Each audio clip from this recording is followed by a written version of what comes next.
বেশি নামাজ পড়বে তারা বেশি জান্নাতে ঢুকবে নাকি? নামাজ পড়তে পড়তে যারা কপাল কালো করে ফেলছে এরা ঢুকবে না? যারা হজ করতে করতে বড় হাজী সাহেব হয়েছে, জিকির করতে করতে হাতে 3-4টা তাসবিহ রেখেছে, তাদের কথা বলা হয়েছে।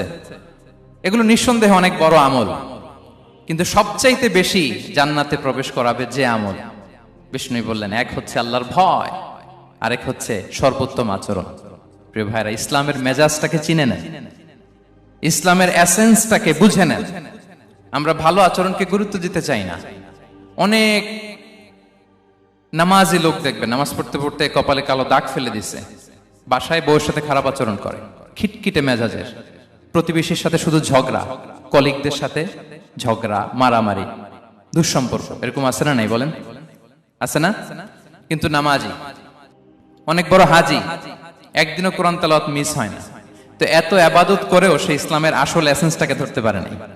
বিষ্ণু বললেন, সবচেয়ে বেশি জান্নাতে প্রবেশ করাবে যে দুটি আমল, একটি হচ্ছে তাকওয়াল্লাহ, আল্লাহর ভয়, আরেকটি হচ্ছে উত্তম আচরণ, সর্বোত্তম আচরণ। তো আমরা যেন উত্তম আচরণের অধিকারী হই।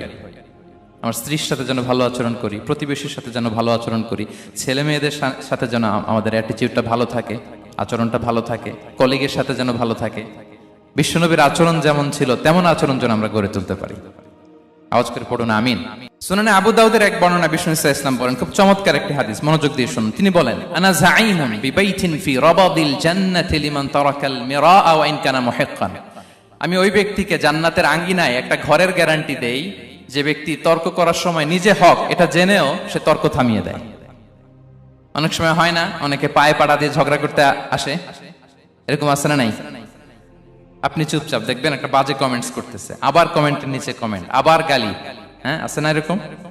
বিষ্ণু বলেন, নিজে হক এটা জানার পরেও আর যাতে তর্ক না বাড়ে, যে তর্ক থামিয়ে দেয় জান্নাতের আঙ্গিনায়, তাকে আমি একটা ঘরের গ্যারান্টি দেই। ওয়াবিবাইতিন ফি ওয়াসাতিল জান্নাতি লিমান তারাকাল কাযিবা ওয়া ইন কানা মাযিহান। আর ওই ব্যক্তিকে আমি জান্নাতের মাঝখানে একটা ঘরের গ্যারান্টি দেই যে ব্যক্তি কৌতুক করার সময়ও মিথ্যা পরিহার করে। করতেছে কৌতুক, ফান করতেছে আর কি, হি ইজ কিডিং, ফান করে, কৌতুক করে, কিন্তু কৌতুকের সময় সে মিথ্যা বলে না। এই স্বভাব যাদের, তাদেরকে আমি জান্নাতের মাঝ বরাবর একটা ঘরের গ্যারান্টি দেই। এরপর বিষ্ণু কি বলে দেখেন, তিনি বলেন, ওয়াবিবাইতিন ফি আ'লাল জান্নাতি লিমান হাসানা খুলুকাহ। আর জান্নাতের একেবারে হাইস্ট পিক অফ প্যারাডাইস, জান্নাতের সর্বোচ্চ স্তরে আমি একটা ঘর বা একটা বাসভবনের গ্যারান্টি ওই ব্যক্তিকে দেই যে তার আচরণটা সুন্দর করেছে, যে সুন্দর আচরণের অধিকারী হয়েছে, তাকে জান্নাতের হাইস্ট পিকে আমি একটা বাসভবনের গ্যারান্টি দেই। তাহলে বলেন তো, আমাদের আচরণটা সুন্দর করার দরকার আছে না নাই? এটা খুব ছোটখাটো একটা আমল, তাই না? কথা বলেন, দক্ষিণ কোরিয়া প্রবাসী ভাইরা আওয়াজ করে বলেন, এটা কি ছোট আমল? দেখলে সালাম দিব, সুন্দরভাবে কথা বলবো, ভালো উইশ করব, হ্যাঁ, হিংসা জিঘাংসা অহংকার থেকে মুক্ত থাকবো, খিটখিটে মেজাজের হব না, অলওয়েজ স্মাইলিং ফেস থাকবে আমার, হৃদ্যতাপূর্ণ আচরণ। এই কাজটা কি ছোট আমল? আওয়াজ করে বলেন, এই আমলটা কি ছোট না বড়? প্রিয় ভাইরা, বিষ্ণু ইসলাম সবার সাথে এরকম মাধুর্যতাপূর্ণ আচরণ করতেন, ছোট থেকে বড়, নারী থেকে পুরুষ, বন্ধু থেকে শত্রু, সবার সাথে সুন্দর আচরণ করতেন। এবং তার এই চমৎকার আচরণে মুগ্ধ হয়ে তার অনেক শত্রু মুহূর্তে তার বন্ধুতে পরিণত হয়েছে। বিষ্ণু ইসলামের কাছে যখন কোনো শিশু নিয়ে আসা হতো, তিনি তাহনিক করতেন, হাদিসে এসেছে, সিরায় এসেছে। তাহনিক কি? খেজুর চিবিয়ে খেজুরের মিষ্টি রস লালাসহ বাচ্চার মুখে লাগিয়ে দিতেন। আলেমদের কাছে, অনেক আলেমদের কাছে আসে, আমার কাছে অনেকে এসেছে বাচ্চাদেরকে নিয়ে। তো আমরা এই সুন্নাহর উপর আমল হিসেবে খেজুর চিবিয়ে এর রসটা মুখে ঢুকিয়ে দিয়েছি। বারাকা, বিষ্ণু ইসলামের বারাকা নেওয়ার জন্য আসতো ছোট্ট বাচ্চাদেরকে নিয়ে। মদিনায় যখন সাহাবারা হিজরত করলেন মক্কা থেকে, মুসলিমদের ঘরে সন্তান সন্ততি নাই, বাচ্চা কাচ্চা হয় না। ইহুদিরা টিটকারি করে, এই তো মুসলমানদের সন্তান নাই। সর্বপ্রথম যেই সন্তান হয়েছে তিনি হচ্ছেন আয়েশা রাদিয়াল্লাহু তাআলা আনহার বড় বোন আসমা বিনতে আবু বকরের ঘর উজাড় করে এক সন্তান এসেছে, পুত্র সন্তান, নাম হচ্ছে আব্দুল্লাহ। কি নাম? আব্দুল্লাহ ইবনে জুবাইর। তো আসমা আব্দুল্লাহকে কোলে নিয়ে বিশ্বনবীর কাছে আসলেন। বিশ্বনবী খেজুর চিবিয়ে ওনার লালা মিশ্রিত রস খেজুর সহ মুখে লাগিয়ে দিলেন।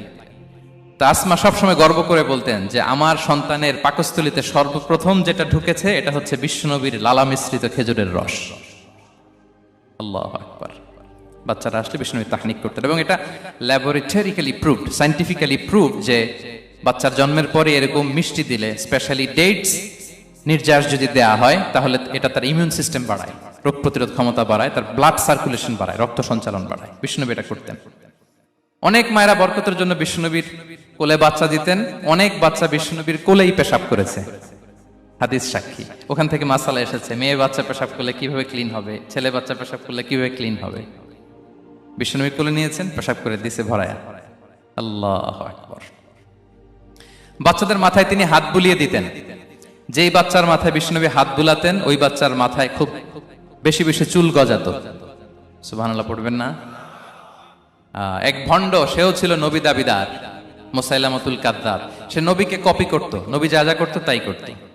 তো সেও তার এলাকায় অনেক বাচ্চাদের মাথায় হাত বুলাই দিতে শুরু করলো, যে মোহাম্মদ বাচ্চার মাথায় হাত বুলালে বাচ্চার মাথায় চুল বড় হয়, আমিও তাই করবো। সে বলতো আমিও নবী। সে বলতো আর নবু আনিস শুনলি ওয়ানিস শুনলাকে মোহাম্মদ, হে মোহাম্মদ, নবু তোমার অর্ধেক আমার অর্ধেক। কি মামুর বাড়ির আবদার দেখছেন? বলে আমারটা আমাকে বুঝিয়ে দাও। তো নবীকে কপি করতো। বিশ্বনবী কুয়ার মধ্যে লোনা পানির কুয়ায় থুতু ফেললে মুহূর্তে লোনা পানির কুয়া মিঠা পানির কুয়ায় পরিণত হতো। এই বদমাসটা যখন কপি করে থুতু মারছে ওদের এলাকার কুয়ায়, ওটা ছিল মিঠা পানি, ওটা মুহূর্তের মধ্যে লোনা পানির কুয়া হয়ে গেছে। তো বিশ্বনবীকে কপি করে সে তার এলাকার নবজাতক বাচ্চাদের মাথায় যখন হাত বুলিয়ে দিতে শুরু করলো, পরবর্তীতে দেখা গেল ওই বাচ্চাগুলো আজীবন ছিল টাক মাথা। চুল বাড়বে তো দূরের কথা, এদের মাথায় চুলই ওঠে নাই। আল্লাহু আকবার। মুজিজাতুন নবী। তো বিশ্বনবী মাথায় হাত বুলিয়ে দিতেন, বাচ্চাদেরকে চুমু খেতেন। আপনারা বাচ্চাদেরকে কোলে নেবেন, আদর করবেন, চুমু খাবেন, বিশ্বনবীর সুন্নাহ এটা। বাচ্চাদের সালাম দিতেন। মাঝে মাঝে বাচ্চাদের সাথে মজা করতেন, তাদের সাথে খেলাধুলা করতেন। বাসায় সময় পেলে এটা করবেন, ছেলেমেয়েদেরকে নিয়ে খেলতে নেমে যাবেন। শুধু বাচ্চাদের সাথে ফান করতেন এমন না, ভুল দেখলে শুধরে দিতেন। এক ছোট্ট বাচ্চা কোলে বসে খাবারের প্লেট থেকে এখান থেকে ধরে ওখান থেকে ধরে, তাও বাঁ হাতে। বিশ্বনবী বললেন, ইয়া গোলাম সাম্মিল্লাহ, বিসমিল্লাহ বলো। কুলবি আমিনি, বাঁ হাতে নয় ডান হাতে খাও। ওয়া কুল মিম্মা ইয়ালিক, আর এদিক সেদিক থেকে নয়, তোমার সামনে যেটা আছে ওইটা খাও। সুবহানাল্লাহ। শুধরে দিতেন। সাদাকার খেজুরের স্তূপ ছিল, জাকাতের খেজুর। হাসান রাদিয়াল্লাহু তাআলা আনহু, বিষ্ণু ইসলামের দৌহিত্র, ছোট্ট মানুষ, হাঁটতে হাঁটতে যে খেজুরের স্তূপের দিকে খেজুর নিয়ে খেলতে যায়, হঠাৎ একটা খেজুর খেতে আরম্ভ করলেন। বিষ্ণু বললেন, কিখ কিখ, থামো থামো, ওয়াক থু থু। আমরা যে বাংলা ওয়াক থু বলি, এটার আরবি হচ্ছে কিখ। মানে এই নানা ভাই রাখো রাখো রাখো। আলা তাআলাম ইন্না লা নাকুলুস সাদাকা, নানা ভাই তুমি জানো না আমরা হাশিমি খানদানের, আমরা সাদাকার মাল খেতে পারি না। আঙ্গুল ঢুকিয়ে মুখ থেকে খেজুর বের করে দিলেন। সুবহানাল্লাহ। এভাবে ছোট্ট বাচ্চাদের ভুলগুলো শুধরে দিতেন, কারেকশন করতেন। সুনানে নাসাইতে এসছে, কেন রাসূলুল্লাহ সাল্লাল্লাহু আলাইহি ওয়াসাল্লাম ইয়াজুরুল আনসার, তিনি যখন আনসারীদেরকে ভিজিট করতে যেতেন, ফায়ুসাল্লিমু আলা সিবিয়ানিহি, আনসারী বাচ্চাদেরকে সালাম দিতেন। আপনারা বাচ্চাদের সালাম দেন তো নাকি? নাকি বাচ্চাদের সালামের জন্য বসে থাকেন? অনেকে মনে করে যে আমি মুরব্বী হাজী সাহেব, 80 বছর বয়স, আমি তো শুধু সালাম পাবো, আমি দিব কেন? এরকম একটা ভুল ধারণা আছে না? সালাম শুধু ছোটরা দিবে, ব্যাপারটা কি এমন না। ছোটরা বড়দের দিবে, বড়রা ছোটদের দিবে, সবাই সবাইকে দিবে। ঠিক কিনা বলেন? ইনশাআল্লাহ বলেন সবাই। ওয়ায়ামসাহু বিরুসিহিম, বাচ্চাদের মাথায় হাত বুলিয়ে দিতেন। ওয়ায়াদউ লাহুম, তাদের জন্য দোয়া করতেন। তাহলে বিশ্বনবীর বাচ্চাদের সাথে আচরণ, ডিলিংস, ইন্টারঅ্যাকশন কেমন ছিল বুঝতে পেরেছেন? একবার এক নামাজে ওনার নাতিদেরকে নিয়ে হাজির হলেন, হাসান হুসাইন রাদিয়াল্লাহু আনহুমাকে নিয়ে। তো নামাজের এক সিজদায় বিশ্বনবী এমন লম্বা সময় সিজদায় পড়ে রইলেন, মাথা আর উঠান না। মুসল্লিরা তো অবাক, সাহাবারা ভাবলেন হায় রে, নবীজি অসুস্থ হয়ে গেলেন নাকি, অথবা ওহী নাজিল হলো নাকি। নামাজ শেষে সাহাবারা জিজ্ঞেস করলেন, ইয়া রাসূলুল্লাহ, আপনি কি অসুস্থ হয়েছেন নাকি ওহী নাজিল হচ্ছিল? এত লম্বা সিজদা দিতে তো কখন দেখি নাই। বিশ্বনবী বললেন, না না, কুল্লুন যালিকা লাম ইয়াকুন, কোনটাই না, বরং ওয়ালাকিন নাবনি ইরতাহালানি, আমার নানা ভাই হাসান হুসাইন সিজদারত অবস্থায় আমার পিঠের উপরে উঠে বসেছিল। ফাকারিহতু আন উআজ্জিলাহু হাত্তা ইয়াকদিয়া হাজাতা, আমি উঠে গেলে তাদের ডিস্টার্ব হবে, এজন্য সিজদায় পড়েছিলাম। যতক্ষণ তাদের পিঠে উঠে খেলতে মনে চেয়েছে তারা খেলেছে, তারা নেমেছে, তারপরে সিজদা থেকে মাথা উঁচু করে দাঁড়িয়েছি। সুবহানাল্লাহ বিহামদিহি। তো আমরা কাঁধে নিয়ে খেলবো তো দূরের কথা, আমরা অনেকে বাচ্চাদেরকে মসজিদে দেখলেই রেগে যাই, আছে না নাই? অনেক মুরব্বীরা আছে মসজিদে বাচ্চা দেখতে পারে না, দেখবেন হ্যাঁ, খিটখিটে মেজাজের হয়ে যায়, রিয়্যাক্ট করে। আলহামদুলিল্লাহ গত অনেক বছর ধরে বাংলাদেশে এটা নিয়ে আমরা কন্টিনিউয়াসলি বলেছি যে না, শিশুদেরকে আপনারা মসজিদে আসলে ধমক দিবেন না, ভুল করলে, আওয়াজ করলে, চিৎকার করলে তাদেরকে বকা দেওয়া যাবে? বলেন। আজকে যদিও বকা খেয়ে মসজিদ থেকে ফিরে যায়, আর কোনোদিন মসজিদের দিকে পা বাড়াবে? ও যাবে ক্লাবে, হ্যাঁ, ও যাবে গানের কনসার্টে, আর ফেরাতে পারবেন মসজিদে? আর আসবে না। খবরদার, আপনার একটা ধমকের কারণে মসজিদমুখী কোনো শিশু যেন অন্যদিকে না যায়। বুঝাবেন যে আব্বু এটা আমাদের ইবাদত গাহ, পবিত্র জায়গা, এখানে দুষ্টামি করতে হয় না, আওয়াজ করতে হয় না, আল্লাহ তোমাকে অনেক গুনাহ দিবে। গুনার ভয় দেখালে কিন্তু বাচ্চারা আর দুষ্টামি করে না, দেখবেন। ঠিক কিনা বলেন? এই সেন্সটা তাদের আছে, এভাবে বুঝাবেন। মুসনাদে আহমদ একটা হাদিস এসেছে, বিষ্ণু ইসলাম ওনার চাচাতো ভাইদেরকে নিয়ে দৌড় প্রতিযোগিতা করাতেন, লাইন ধরে দাঁড় করাতেন আর বলতেন মান সাবাকা ইলাইয়া ফালাহু কাদা ওয়া কাদা, সবাই দাঁড়াও, দেখি কে কার আগে আমাকে দৌড়ে ধরতে পারে, যে ধরতে পারবে তাকে পুরস্কার দেব। আল্লাহু আকবার। এবং বিশ্বনবীর এই কথা শুনে সবাই দৌড়ে যে বিশ্বনবীর ঘাড়ের উপর উঠতো, বুকের উপর উঠতো, ঝাঁপিয়ে পড়তো, বিশ্বনবী সবাইকে ধরে আগলে নিতেন, প্রত্যেকের গালে চুমু খেতেন। পড়েন সুবহানাল্লাহ। এই ছিল শিশুদের প্রতি বিষ্ণু ইসলামের আচরণ। তো আমরা এরকম আচরণ করি কিনা? আমাদের আচরণটা আমাদের বাচ্চা, আমাদের আত্মীয় স্বজনের ছোট ছেলে মেয়ে, আমরা কোথাও শিশুদেরকে যদি দেখি, আমরা তাদের সাথে কিভাবে আচরণ করি একটু মিলিয়ে নিন। কার আচরণ কেমন, এরকম করেন কিনা আমি আর জিজ্ঞেস করতে চাইলাম না, জাস্ট আস্ক ইউরসেলফ, নিজেকে জিজ্ঞেস করুন যে আমরা আমাদের বাচ্চাদের সাথে এরকম আচরণ করি কিনা। সাহাবারা তো সবচাইতে বেশি বিশ্বনবীর সঙ্গ পেয়েছেন, তাই না? তাদের সাথে কেমন আচরণ ছিল? যে আয়াতটি দিয়ে আমি শুরু করেছি, আল্লাহ বলেছেন ফাবিমা রাহমাতিম মিনাল্লাহি লিনতা লাহুম ওয়ালাউ কুনতা ফাযযান গালিযাল কলবি লানফাদ্দু মিন হাওলিক। সাহাবারা বিশ্বনবীর এত ভালোবাসা পেয়েছেন, এত সুন্দর আচরণ পেয়েছেন, তারা বিশ্বনবীকে সব সময় আগলে রাখতে চাইতেন, ঘিরে থাকতে চাইতেন, তার সঙ্গ ছাড়তে চাইতেন না। পড়েন সুবহানাল্লাহ। বাসায় ভাল লাগে না, বিশ্বনবীর কাছে চলে যেতেন। ওয়াইফের সাথে মনোমালিন্য, নবীর দরবারে চলে যেতেন। এমনকি কোন সাহাবীর পেটে যদি ক্ষুধা লাগতো, ঘরে খাবার না থাকতো, তারা বিশ্বনবীর কাছে চলে যেতেন। তারা বলতেন নবীর চেহারার দিকে তাকিয়ে থাকলেই আমাদের ক্ষুধা মিটে যেত। আগলে রাখতেন সবসময় বিষ্ণু ইসলামকে। আর সবসময় বিষ্ণু ইসলাম একটা স্মাইলিং ফেস নিয়ে তাদের সাথে কথা বলতেন, মুচকি হাসবেন। বিষ্ণু বলেন তাবাসসুমুকা ফি ওয়াজহি আখিকা সাদাকা, you smile to your brother, it's a charity. তোমার ভাইয়ের দিকে তাকিয়ে তুমি যে মুচকি হাসো, এটা সাদাকা দেওয়ার সওয়াব কামিয়ে ফেলো তুমি। এবং সাহাবারা বলতেন মা রাআইতু আহাদান আকসারা তাবাসসুমান মিন রাসূলিল্লাহ সাল্লাল্লাহু আলাইহি সাল্লাম। বিশ্বনবীর চাইতে বেশি কাউকে আমরা কোনোদিন মুচকি হাসি দিতে দেখিনি। মুচকি হাসেন তো আপনারা? মুচকি হাসবেন, হাসলে যদি সাদাকার সওয়াব হয় তো আমরা মুখ গোমরা করে রাখবো কেন? দেখবেন যিনি মুচকি হাসে তাকে সবাই পছন্দ করে, আর যিনি গোমরা মুখ থাকে তার দেখতে ভালো লাগে। আমার ভালো লাগে না, আপনাদের লাগে? হাসি কিন্তু সংক্রামক, ইতিবাচক ভাবে সংক্রামক। আপনি হাসলে দেখবেন হেসে হেসে কথা বলে, যার সাথে বলতেছেন তারও একটা হাসি। আপনি গোমরা মুখ থাকলে ওই ব্যক্তিও গোমরা মুখ, ঠিক কিনা বলেন? এবং মুচকি হাসলে স্বাস্থ্য ভালো থাকে, মানসিক স্বাস্থ্যের সাথে এটা সম্পর্ক আছে। দেখেন বিষ্ণু ইসলাম কেমন কনসিডারেট ছিলেন। বিশ্বনবী যদি কারোর সাথে মুসাফা করতেন, ভাই একটু হাত মিলান তো, এই যে ওই লোক হাত সরানোর আগে বিশ্বনবী হাত সরাতেন না। যখন উনি হাতটা টান দিতেন তখন নবী হাত টান দিতেন। কারোর সাথে কথা বলার সময় এইভাবে আর চোখে তাকাতেন না, এইভাবে না। কথা বলতে হইলে ঘুরে তার দিকে হয়ে তাকে সম্মান দিয়ে, রেসপেক্ট দিয়ে কথা শুরু করতেন। কেউ কোনো গুরুত্বপূর্ণ কথা কানে কানে বলতে চাইলে তিনি কথা শেষ না হওয়া পর্যন্ত মাথা সরাতেন না। সুবহানাল্লাহ, আসতে বলেন। আল্লাহু আকবার, আল্লাহু আকবার। একটু মিলিয়ে নেই, আসলে কি আমরা পারি এত চমৎকার আচরণ উপহার দিতে? কতটা কনসিডারেট ছিলেন দেখেন। এক বেদুইন, অক্ষর জ্ঞানহীন মানুষ, সভ্যতার ছোঁয়া তার মধ্যে লাগেনি। সে মসজিদে নববীতে ঢুকে একবার মসজিদে নববীর মাঝখানে পেশাব করা শুরু করলেন। কি করা শুরু করলেন? কোথায়? টয়লেটে? কোথায়? ইসলামের সবচাইতে দ্বিতীয় সবচাইতে পবিত্র জায়গা বিশ্বনবীর মসজিদের মাঝখানে। সাহাবারা তাকে মারতে উদ্ধত হলেন। বিশ্বনবী বললেন দাও, থামো থামো, এই থামো থামো।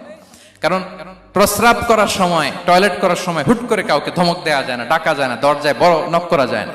করলে তার ক্ষতি হতে পারে, এটা করবেন না। বিষ্ণু বললেন দাউ ওয়া হারিকু আলা বাউলিহি সাজলান মিন মা, এই রাখো রাখো, বেচারাকে পেশাব করতে দাও, করতে দাও, করতে দাও, পেশাব করতে দাও। সে পেশাব শেষ করলো, বিষ্ণু বললেন এক বালতি পানি ঢেলে দাও। এই এক বালতি পানি বালুতে মিশে জায়গাটা পরিষ্কার হয়ে যাবে। এরপর বিষ্ণু সাল্লাল্লাহু আলাইহি ওয়াসাল্লাম বললেন ফা ইন্নামা বুইসতুম মুয়াসসিরিন ওয়া লাম তুবআসু মুআসসিরিন, তোমরা এত কঠোর হচ্ছ কেন? আল্লাহ তো তোমাদেরকে কঠোর করে পৃথিবীতে পাঠাননি, সহজপন্থী করে আল্লাহ তাআলা আমার এই উম্মতকে পৃথিবীতে পাঠিয়েছে। পড়েন সুবহানাল্লাহ। দেখেন কত চমৎকার আচরণের ছিলেন। এবং পরে লোকটাকে বুঝিয়ে বললেন, সে কালিমা পড়ে মুসলমান হয়ে গিয়েছে। আল্লাহু আকবার। এই ছিল বিষ্ণু সাল্লাল্লাহু আলাইহি ওয়াসাল্লামের ইন্টারঅ্যাকশন সাহাবাদের সাথে। এবং সাহাবাদের জন্য তিনি দোয়া করতেন প্রাণ ভরে। প্রিয় ভাইরা, দোয়া চাওয়া, দোয়া করা দুটোই সুন্নাহ। প্রাণ ভরে তিনি সাহাবাদের জন্য দোয়া করেছেন। বিষ্ণু সাল্লাল্লাহু আলাইহি ওয়াসাল্লাম একবার ওয়াশরুম সেরে এসে দেখলেন কে যেন অজুর পানি রেখে গিয়েছে। জিজ্ঞেস করলেন কে রেখেছে? বলা হলো আব্দুল্লাহ ইবনে আব্বাস রেখে, ছোট্ট আব্দুল্লাহ। বিষ্ণু সাল্লাল্লাহু আলাইহি ওয়াসাল্লাম খুশি হয়ে গেলেন, হায় রে, সে কিভাবে খেয়াল করলো, আমি এখন ওয়াশরুম থেকে আসলেই তো আমার অজুর পানি লাগবে। খুশি হয়ে একটা দোয়া করলেন তার জন্য। তিনি বললেন আল্লাহুম্মা ফাক্কিহহু ফিদ্দীন ওয়া আল্লিমহু তা'বীল, মানে হে আল্লাহ, আপনি তাকে দ্বীনের জ্ঞান দেন এবং কোরআনের ব্যাখ্যা তার শিক্ষা দেন। বিশ্বনবীর এই দোয়া এমন ভাবে কবুল হয়েছে, এই আব্দুল্লাহ ইবনে আব্বাস যত মুফাসসির পৃথিবীতে আসবে সকল মুফাসসিরদের সম্রাট হিসেবে আল্লাহ তাকে কবুল করেছেন। বিশ্বনবীর দোয়া তারা পেয়েছেন। উম্মে সুলাইম রাদিয়াল্লাহু তাআলা আনহা, আনাস রাদিয়াল্লাহু তাআলা আনহুকে নিয়ে আসলেন, বললেন নবী হে, আপনি এসেছেন, আমরা যে এত খুশি মদিনাবাসী, সবাই দেখে আপনার হাতে কিছু না কিছু হাদিয়া দেয়, আমি কি দিব? কিছু দেয়ার নাই, কিছু দেয়ার নাই, আমি গরিব মানুষ, আমি আমার নাড় ছেঁড়া ধন, কলিজার টুকরা আনাস, আমার শিশু সন্তানটারাই আপনারে হাদিয়া দিয়ে দিলাম। খুয়াইদিমুকা আনাস, নবী হে, সে আপনার ছোট্ট খাদেম হবে, আপনার কাজ করে দিবে। উদুল্লাহ আলাহ, আপনি তার জন্য একটু দোয়া করেন। বিষ্ণু নবী দোয়া করলেন, কি দোয়া করলেন? আল্লাহুম্মা আকসির মালাহু ওয়া ওয়ালাদা, আল্লাহ আনাসের সম্পদও বাড়ায় দাও, ওয়া ওয়ালাদা, তার সন্তানও বাড়ায় দাও। দেখেন এই দোয়ার কি বরকত। এই দোয়ার বরকতে আনাস বলে মদিনাতে যত খেজুর বাগান ছিল সবগুলো খেজুর বাগানে বছরে খেজুর হতো একবার, কিন্তু নবীর দোয়ার বরকতে আমি আনাসের বাগানে খেজুর হতো বছরে 2 বার। আর উনার সর্বসাকুল্যে ছেলে মেয়ে ছিল, কোন বর্ণনায় 78 জন, কোন বর্ণনায় 80 জন। আমাদের পুরো বংশে আছে 80 জন, কথা বলেন, আপনার পুরো গোষ্ঠীতে 80 জন আছে। উনার শুধু ছেলে মেয়ে, একজনের ছেলে মেয়ে কয়জন?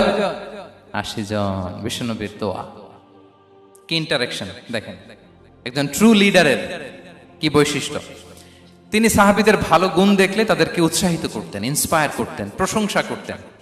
আবু মুসা আল-আশআরী রাদিয়াল্লাহু তাআলা আনহু, তিনি রাত জেগে চমৎকার কণ্ঠে তেলাওয়াত করতেন। একদিন তার ঘরের পাশ দিয়ে বিষ্ণুনবী যাচ্ছিলেন, পরের দিন বললেন, আবু মুসা, আমি কিন্তু তোমার কণ্ঠ শুনেছি, বড় সুরেলা গলা তোমার। লাকাত উতিতা মিজমারান মিন মাজামিরি আলি দাউদ, দাউদ নবীর গলায় আল্লাহ যে সুরের ঝংকার দিয়েছেন, এই উম্মতের মধ্যে আল্লাহ তোমার গলায় সেই সুরের লহরী ঢেলে দিয়েছেন।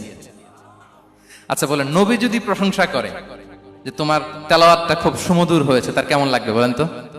আচ্ছা নবী বাদ দেন, শায়েখ আব্দুর রহমান আস-সুদাইস এসে যদি আপনারে বলে তোমার কণ্ঠটা তো বড় মিষ্টি, কেমন লাগবে আপনার? আর স্বয়ং বিশ্বনবী যদি বলে, সুবহানাল্লাহ পড়বেন না? আল্লাহু আকবার। এইভাবে ইসলাম সাহাবাদেরকে উৎসাহিত করতেন। মাঝে মাঝে প্রশ্ন করতেন, তাদের অ্যাটেনশন গ্রো করার জন্য তিনি প্রশ্ন করতেন। একবার বলেন দেখি, কে বলতে পারে ইন্না মিনাশ শাজারি শাজারা লা ইয়াসকুতু ওয়ারাকুহা মাসালুহা মাসালুল মুমিন, একটা গাছ আছে, এই গাছের পাতা ঝরে না, এর দৃষ্টান্ত মুমিনের দৃষ্টান্ত। কে পারো দেখি?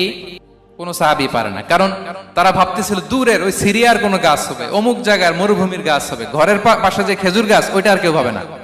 ভাবছে প্রশ্ন যেহেতু করছে, এত সহজ উত্তর হইলে তো প্রশ্ন করার কথা ছিল না। তারা এইটা বলে, ওইটা বলে, ক্যাকটাস, গুলমলাতা, ওই গাছ। নবী বলে না, ইন্নাহা আন-নাখলা, এটা খেজুর গাছ। কি গাছ? তো আব্দুল্লাহ ইবনে ওমর তখন খুব ছোট, তিনি মনে মনে ধরে ফেলছিলেন, কিন্তু ভয়ে বলে না। তো বাসায় যে ওমর রাদিয়াল্লাহুকে বলে, আব্বা আপনারা কেউ পারেন না, আমি তো জানতাম এটা খেজুর গাছ, তো বললা না যে?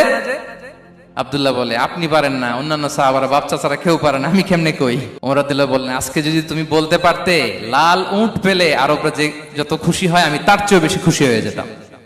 নবীর সামনে আমার বুকটা এত বড় হয়ে যেত। আল্লাহু আকবার। দেখেন, প্রশ্ন ছুড়ে দিয়ে মনোযোগ আকর্ষণ করতেন সাহাবাদের, রসিকতা করতেন মাঝে মাঝে। রসিকতা। এক সাহাবী বলেন, ইয়া রাসূলুল্লাহ, আমার চলতে বড্ড কষ্ট হয়, আপনি যদি দয়া করে আমাকে একটা উট দিতেন তাহলে আমি রাইড নিতাম এটার উপরে, এটা দিয়ে চলতাম, সফরের কষ্ট কমে যেত। বিষ্ণু বলেন, যাও, ঠিক আছে, তোমাকে একটা উটের বাচ্চা দিব। কি দিব? সাহাবী বলেন, ইয়া রাসূলুল্লাহ, আমি চাইলাম কি আর আপনি বললেন কি? আমার তো লাগবে এমন উট যেটা দিয়ে মরুভূমিতে চলা যায়। বিষ্ণু বললেন, ওই উটটাও তো অন্য কোনো না কোনো উটের বাচ্চা। সুবহানাল্লাহ পড়বেন না? ছোট্ট কথা, দেখেন কি রসিকতা, কি সেন্স অফ হিউমার। সুবহানাল্লাহ। সাহাবীদের সাথে এক কাতারে মিশে কাজ করতেন, নিজ হাতে সাহাবীদের সাথে মিশে কি করেছেন? মসজিদে নববী নির্মাণ করেছেন। পঞ্চম হিজরিতে নিজে মরুভূমির বালু খনন করে পেটে পাথর বেঁধে পরীক্ষা খনন করেছেন সাহাবীদের সাথে। True leader. শুধু তাই নয়, সাহাবারা ভালো পরামর্শ দিলে সেটা অ্যাকসেপ্ট করতেন। আমাদের মধ্যে অনেকের একটা ইগোইস্টিক ঝামেলা আছে, বাড়ির কাজের মেয়ে বলছে, কাজের ছেলে বলছে, এই আমার স্টাফ বলছে, এটা আমি কেন শুনবো? এরকম একটা মেন্টালিটি অনেকের আছে না নাই? অনেক সময় তাদের মধ্য থেকেও ভালো পরামর্শ আসতে পারে না? বলেন পারে কিনা? বিশ্বনবী দেখতেন কেউ ভালো পরামর্শ দিলে সেটা পিক করতেন, নিয়ে নিতেন। বদরের যুদ্ধে মুসলিম সৈন্যরা কোথায় ক্যাম্প করবে, বিশ্বনবী হঠাৎ একটা জায়গায় ক্যাম্প স্থাপনের নির্দেশনা দিলেন। হাব্বাব ইবনুল মুনজির রাদিয়াল্লাহু তাআলা আনহু তিনি বললেন, ইয়া রাসূলুল্লাহ, অনুমতি দিলে একটা কথা বলবো। কি কথা? এই যে আপনি ক্যাম্প স্থাপন করলেন এখানে, এটা কি আল্লাহর আদেশে না আপনার ইচ্ছায়? নবী বললেন, আমার ইচ্ছা, এটা আল্লাহর আদেশ নয়। তাহলে ঠিক হয় নাই, লোকেশন সিলেকশন ঠিক হয় নাই। তাহলে কোথায়? হাব্বাব বললেন, ইয়া রাসূলুল্লাহ, ওই যে কূপ দেখা যায় ওখানে, দ্যাটস আওয়ার লোকেশন, ওখানে করলে ভালো হবে। কেন? বলতেছে, আমরা ওখানে ব্যারিকেড দিয়ে রাখবো, পানি আমাদের কন্ট্রোলে থাকবে, কুরাইশরা পানির অভাবে যুদ্ধ ছাড়াই মরবে, আমরা পানি খেয়ে যুদ্ধ করবো। সুবহানাল্লাহ বলেন। বিশ্বনবী সাথে সাথে হাব্বাবের কথা মেনে নিলেন, বলে যে না, আমি যে ডিসিশন দিয়েছি সৈন্যদের মধ্যে আবার ছড়িয়ে দাও, we should change our location. আল্লাহু আকবার। তাহলে সাহাবাদের সাথে ইন্টারেকশন কি ফ্র্যাঙ্কলি, কি ওপেন মাইন্ডেড। সুবহানাল্লাহ বিহামদিহি। তাহলে শিশুদের সাথে গেল, বড়দের সাথে, সাহাবাদের সাথেও গেল। আল্লাহ। আচ্ছা, 3 নম্বরে স্টাফের সাথে, কর্মচারীর সাথে, সেবকের সাথে বিষ্ণু ইসলাম কি আচরণ করেছেন? বিষ্ণু ইসলামের অনেক খাদেম ছিল, সিরাতে এসেছে। সবার কথা তো বলা যাবে না, একজনের কথা বলি, আনাস রাদিয়াল্লাহু তাআলা আনহুর কথা। আনাস লক্ষ্মীপুরে, আমি এক জায়গায় ওনার কোন একটা ওয়াজ করতে যেয়ে আমি বললাম, আনাস নামটা কেমন লাগে? কারণ অনেকে বাচ্চা নিয়ে এসে বলে, হুজুর নাম রেখে দেন। তাই আমি বললাম, আজকে এখানে নাম দিয়ে দেই আনাস। এই বছর এই লক্ষ্মীপুরে যত বাচ্চা হবে যাদের মনে চায় আনাস রেখে দিয়েন। 3-4 বছর পরে শুনি আনাস দিয়ে লক্ষ্মীপুর ভরে গেছে। অনেকে আমাকে জানাইছে ছেলের নাম কি আনাস। তো বলে যে, ওই যে হুজুর আপনি 19 সালে আমাদের লক্ষ্মীপুরে এসে বলছিলেন, ওই কথা থেকে আমরা, পেটে ছিল বাচ্চা, আমরা নিয়ত করে ফেলছি আনাস রাখবো। আনাস নামটা অনেক সুন্দর না? সাহাবাদের নামগুলো চুজ করে করে ছেলেদের নাম রাখবেন। উনি ছিলেন বিষ্ণু ইসলামের খাদেম। কোনদিন তিনি কোন ওনার স্টাফকে, সেবককে, খাদেমকে মারধর করেন নাই, কোনদিন না। আমরা তো পান থেকে চুন খসলে, আল্লাহ, বাংলাদেশে ওই যে লোহার খুন্তি গরম করে কাজের মেয়ের পিঠে ছেঁকা দেয়া হয়, এরকম আছে না নাই? ডাকাত বলেন। মানবাধিকার কর্মী, আবার নারী আন্দোলনের বড় নেত্রী, কিন্তু ঘরের ভেতরে দেখা যায় তার আসল চরিত্র। কারো আসল চরিত্র যদি জানতে চান, কয়েকটা জায়গায় নক করলে জানা যায়। এক হচ্ছে তার বউ, তার ব্যাপারে কি বলে, তার স্ত্রী। এরপর তার ড্রাইভার কি বলে, তার ঘরের কাজের মহিলাটা কি বলে। এদের কাছে নক করলেই আপনি বড় সাহেবের আসল তথ্য পেয়ে যাবেন। কথা বুঝতে পেরেছেন? আনাস রাদিয়াল্লাহু তাআলা আনহু বলেন, খাদিমতুন নবিয়্যা 10 সিনিন ফামা ক্বালা লি উফ ফামা ক্বালা লি লিমা সানা'তা ওয়ালা লিমা লা সানা'তা। আমি 1 বছর 2 বছর নয়, 10 বছর বিশ্বনবীর খাদেম ছিলাম। আওয়াজ করে বলেন তো, কয় বছর? একদিনের জন্য আমার কোনো কাজে বিরক্ত হয়, উহ ইস আরে, বিরক্ত হয়ে আমরা এগুলো বলি না? একদিনের জন্য বলে না, একদিন, একটি মুহূর্তের জন্য। এই 10 বছরে একটিবারও পেয়ারা নবীজি বলেন নাই, আনাস এটা কেন করলে? একবারের জন্য বলে নাই, আনাস এটা করলে না কেন? একবারের জন্য তিনি বলেন। আনাস রাদিয়াল্লাহু তাআলা আনহু বলেন, একদিন একটা কাজে, সম্ভবত জুব্বা আনতে আমাকে বিষ্ণু পাঠিয়েছিলেন। আমি ছোট মানুষ, জুব্বা আনতে যে ভুলে আমি মদিনার বাচ্চাদের খেলা দেখতে আরম্ভ করলাম। বাচ্চারা রাস্তায় খেলাধুলা করে না? বিশ্বনবী যেটা আনতে পাঠিয়েছে ওইটা না এনে ভুলে, ছোট মানুষ তো, সেও দাঁড়িয়ে দাঁড়িয়ে মদিনার ছেলেমেয়েদের খেলা দেখতেছে। এখন সময়ের পর সময় যায়, ঘন্টার পর ঘন্টা যায়, আনাস তো আর আসে না জুব্বা নিয়ে। বিশ্বনবী ভাববেন, হায় রে, আনাস মনে ভুলে গেছে, যাই নিজের কাজ নিজেই করে নিয়ে আসি। বিষ্ণু বেরোলেন, বেরোই দেখে ওই তো আনাস, আমার আনাস বাচ্চাদের সাথে খেলা দেখতেছে। আমরা হইলে কি করতাম? আমরা হইলে কি? মাইর, ওই যে ডাইরেক্ট মাইর। আল্লাহ, আজকে তোর একদিন কি আমার একদিন না। বিষ্ণু গেলেন, তিনিও বাচ্চাদের সাথে খেলা দেখতে শুরু করলেন, কিছুই বললেন না, শুধু আলতো হাতে আনাসের পিঠে হাত রাখলেন, ঘাড়ে আলতো হাতে। বিষ্ণুবীর হাতটা রেশমের চেয়েও সফট ছিল। হাত রাখলেন, হাত রাখাতে আনাস রাদিয়াল্লাহু তাআলা আনহু ফানাযারতু ইলাই, তিনি বললেন আমি পিছনের দিকে তাকালাম, বিষ্ণুবীর দিকে আমি তাকালাম, হঠাৎ করে দেখলাম যে বিষ্ণুনবী। তাকানোর পর পর আমি ভয় পেয়ে গেলাম, কিন্তু বিষ্ণু সাল্লাল্লাহু আলাইহি ওয়াসাল্লাম ধমক দেয় নাই, কিরে আনাস তুই এখানে, এটাও বলে নাই। তাকালাম, ওয়া হুয়া ইয়াদহাক, তিনি একটা মুচকি হাসি দিলেন। বললেন আনাস তোমাকে না কাজে পাঠিয়েছিলাম, এখানে কেন? আনাস বলে ইয়া রাসূলুল্লাহ ক্ষমা করে দেন, আমি যাচ্ছি। আনাস বলে বিশ্বনবীর সেদিনের মুচকি হাসির শাসন মরার আগের দিন পর্যন্ত আমার এই সোজা রাস্তায় রেখেছে। ভাইরা আমার, শাসন করতে জানলে পিট্টি দেয়া লাগে না, ধমক দেয়া লাগে না, মার দেয়া লাগে না। শাসন করতে জানলে একটা মুচকি হাসি দিয়ে শাসন করা যায়। এবার জানবো স্ত্রীর সাথে আচরণ। স্ত্রী যার সাথে আমার সম্পর্ক খুবই গভীর, খুবই মজবুত, তার সাথে কেমন আচরণ ছিল। সিরাতে অনেক কথা এসেছে, আমাদের সময় নেই, সংক্ষেপে বলি। স্ত্রীদের তিনি আগে সালাম দিতেন, মসজিদ থেকে ঘরে পৌঁছে দিতেন, ঘরের কাজে সহযোগিতা করতেন, ওটে ওঠার সময় হেল্প করতেন, মাঝে মাঝে স্ত্রীদের পরামর্শও নিতেন। আপনারা এগুলো করেন তো? করেন? এই যে আওয়াজ নাই, পেছনে কিন্তু ভাবিরা বসে আছে সবাই। উল্টা পাল্টা বললে এখানে উইটনেস আছে, খবর আছে আজকে। এগুলো করেন? করেন? হ্যাঁ, করতে হবে, করতে হবে। বিষ্ণু সাল্লাল্লাহু আলাইহি ওয়াসাল্লাম নিজ হাতে ঘরে উটের দুধ দহন করতেন, রুটি সেকা দিতেন, কাপড় সেলাই করতেন, এই কাজগুলো করতেন। এবং আম্মা জান আয়েশা রাদিয়াল্লাহু তাআলা আনহাকে এত ভালোবাসতেন, তিনি বলেন আমি গোশত খেয়ে ওইটার হাড্ডিটা রেখে দিলে বিশ্বনবী আমার খাওয়া হাড্ডিটা নিয়ে আবার চুষতে শুরু করতেন। আমি গ্লাসের যেখান দিয়ে পানি খেতাম, পেয়ালার খুঁজে খুঁজে বিশ্বনবী ওই জায়গায় ঠোঁট লাগিয়ে পানি খেতেন। মাইমুনা রাদিয়াল্লাহু তাআলা আনহা বলেন যে আমি আর বিশ্বনবী এক বালতি থেকে মগ দিয়ে পানি নিয়ে দুজনে গোসল করেছি। আল্লাহু আকবার, কি চমৎকার আচরণ। এবং স্ত্রীদের নিয়ে তিনি সফর করতে বেরোতেন। একবার রাত্রিবেলা বিষ্ণু সাল্লাল্লাহু আলাইহি ওয়াসাল্লাম এবং আম্মা জান আয়েশা রাদিয়াল্লাহু তাআলা আনহা, বিষ্ণু বলেন চলো তো আমরা একটু দৌড় দেই, এক্সারসাইজ হয়ে যাবে। দুইজনে দৌড় দিলেন। তখন আম্মা জান আয়েশা রাদিয়াল্লাহু তাআলা আনহা একটু স্লিম ছিলেন, তো দৌড়ে বিশ্বনবী পিছে পড়ে গেলেন, আম্মা জান আয়েশা ফার্স্ট হয়ে গেলেন, আগে চলে গেলেন। বড্ড খুশি, উনি বিশ্বনবীকে হারিয়েছেন। আবার অনেক বছর পরে, তখন সময়ের ব্যবধানে আম্মা জান আয়েশা একটু হেলদি হয়ে গিয়েছেন, আগের মতো আর চিকন নেই। আবার বিশ্বনবী এক রাতে বললেন আয়েশা চলো আজকেও একটু এক্সারসাইজ করি, দৌড় দেই। দুজন মিলে দৌড় দিলেন। আজকে বিশ্বনবী আর আম্মা জান আয়েশাকে চান্স দেন নাই, তিনি জোরে দৌড়ে আম্মা জান আয়েশাকে রানার আপ করে দিলেন, উনি ফার্স্ট হয়ে গেলেন। এরপর কি বললেন জানেন? সুনান আবু দাউদের হাদিস, তিনি বললেন ইয়া আয়েশা হাদিহি বিতিলকা সাবকা। দেখেন বিশ্বনবী মনে রাখছেন, নোটে রাখছেন। বিশ্বনবী বললেন আয়েশা ওই যে এত বছর আগে কোন এক রাতে মরুভূমিতে দৌড়ে আমাকে হারাইছিলা, আজকে ওইটার বদলা নিয়ে নিলাম। তিলকা সাবকা, ওইটার বিনিময়ে এটা। ওই দিন তুমি জিতছিলা, আজকে তোমার উপর আমি জিতে গেলাম। কি হৃদ্যতা ছিল, কি সম্পর্ক ছিল স্ত্রীর সাথে। তাই বলে মনে করবেন না যে কোনো মনোমালিন্য হতো না, হতো। মানবিক যে ব্যাপারগুলো মাঝে মাঝে একটু ছোটখাটো মিষ্টি ঝগড়া, একটু মনোমালিন্য, এটাও হতো। এবং বিশ্বনবী এটাও টের পেতেন। তিনি বলতেন আয়েশা ইন্নী লা আ'লামু ইযা কুনতি আলাইয়া গাদবা ওয়া ইযা কুনতি আলাইয়া রাদিয়া। আয়েশা কখন তুমি আমার উপর রেগে থাকো আর কখন খুশি থাকো সবটাই কিন্তু আমি টের পাই। আম্মা জান আয়েশা অবাক হলেন, কি করে টের পান? বিশ্বনবী বলেন যখন তুমি আমার উপর খুশি থাকো তখন দোয়ার সময় বলো লা ওয়া রাব্বি মুহাম্মদ, তুমি বলো হে মুহাম্মদের রব আল্লাহ, মদিনার উপর রহম করেন, আমাদেরকে ক্ষমা করেন। হে মুহাম্মদের রব, আমাদের ক্ষমা করেন, এইভাবে দোয়া করো।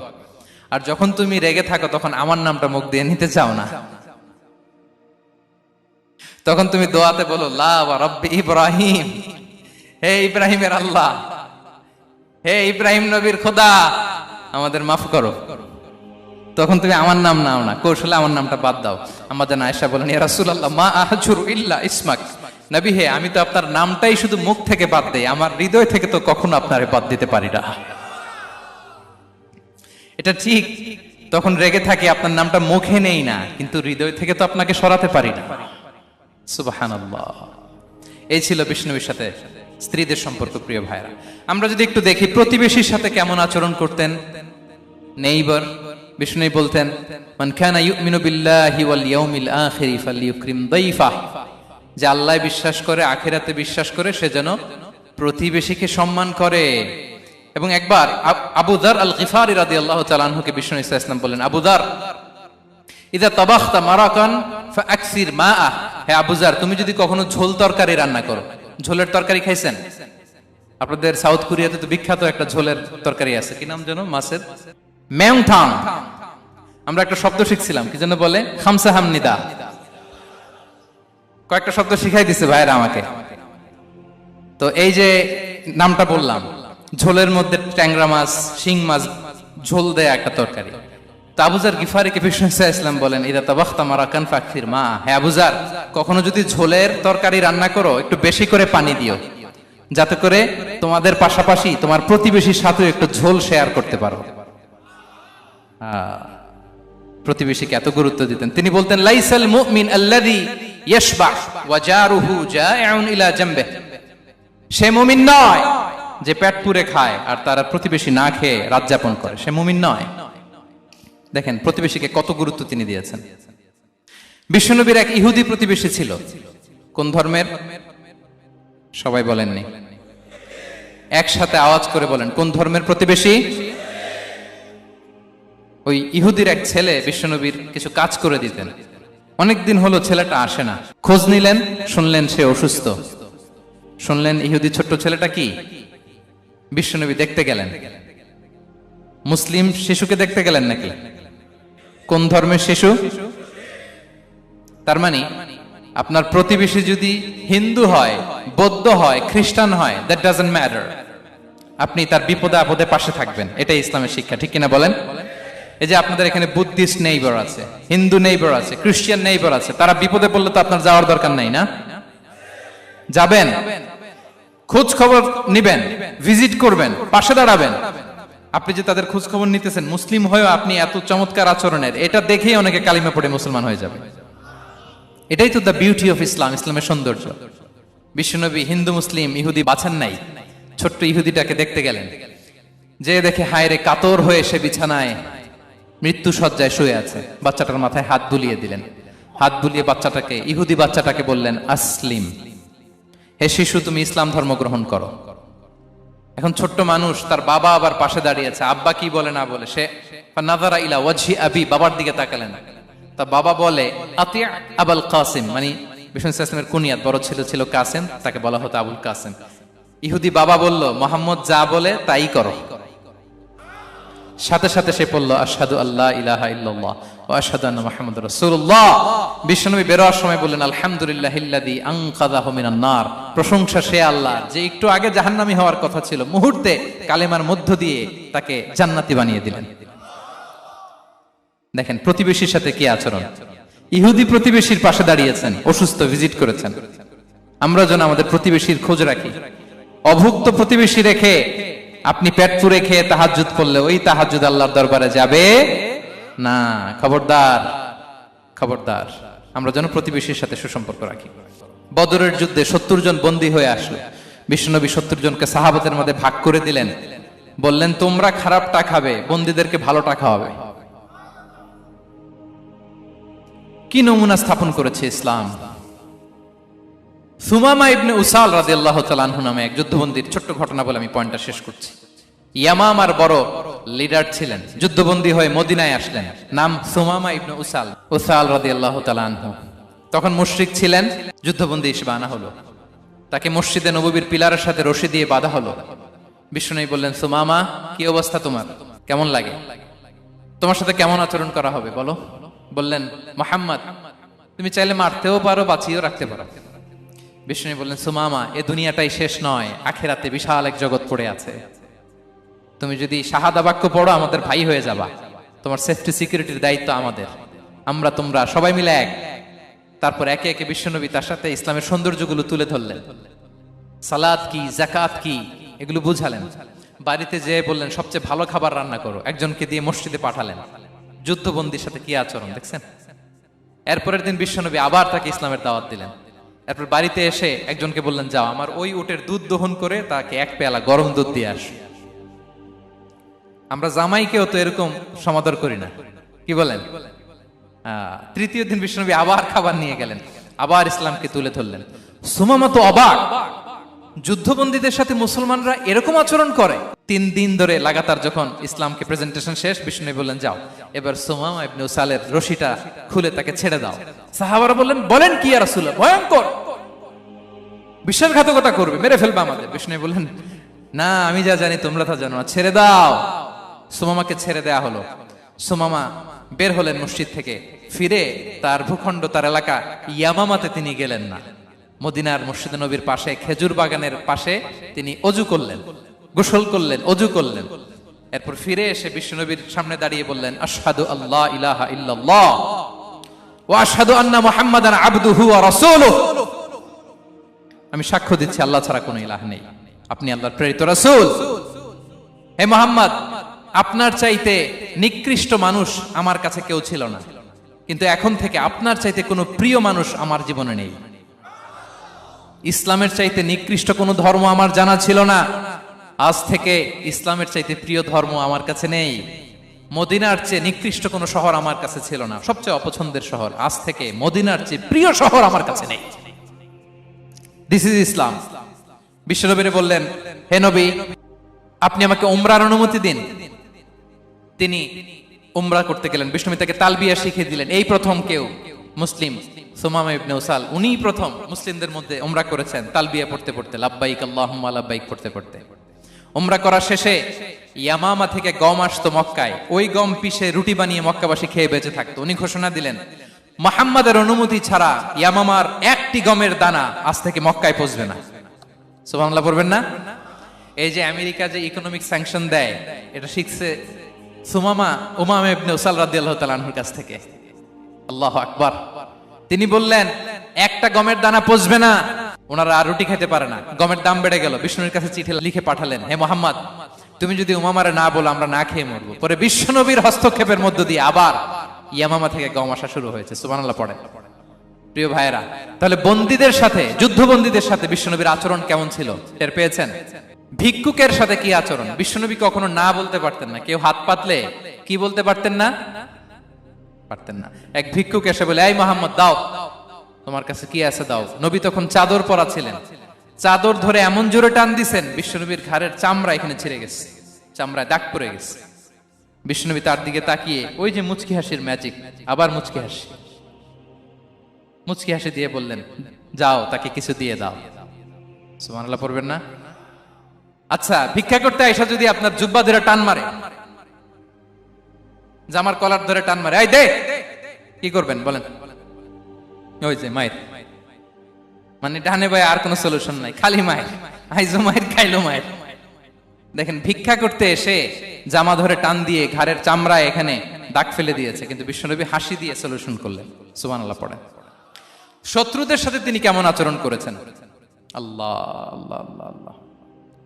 তায়েফের ময়দানে রক্তাক্ত হয়েছেন, রক্তাক্ত। পাহাড় রক্ষী ফেরেশতারা বলে, নবী আপনাকে রক্তাক্ত করেছে? তায়েফে কেন গেছিলেন বিশ্বনবী? জমির বায়না করতে না? তায়েফে জমি কিনতে গেছিল না? তায়েফবাসীকে জাহান্নামের আগুন থেকে বাঁচাতে রক্তাক্ত করা হয়েছে।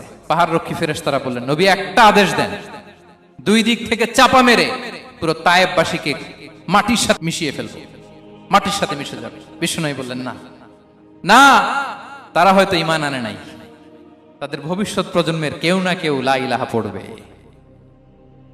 কেউ না কেউ লা ইলাহা জপবে। তাই হয়েছে। তায়েফে যদি যান, আল্লাহু আকবার, মসজিদ আর মসজিদ, শান্তি আর শান্তি।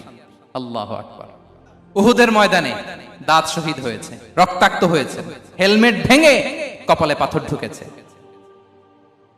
ফেরেশতারা বললেন, আদেশ দেন, উহুদ পাহাড় তাদের ঘাড়ের উপরে বসিয়ে। বিষ্ণু বললেন, না। বিষ্ণু বললেন, না, আল্লাহুম্মা হদি কওমি ফাইন্নাহুম লা ইয়ালামুন। আল্লাহ আমার কওমকে ক্ষমা করে দেন, ওরা বুঝে নাই।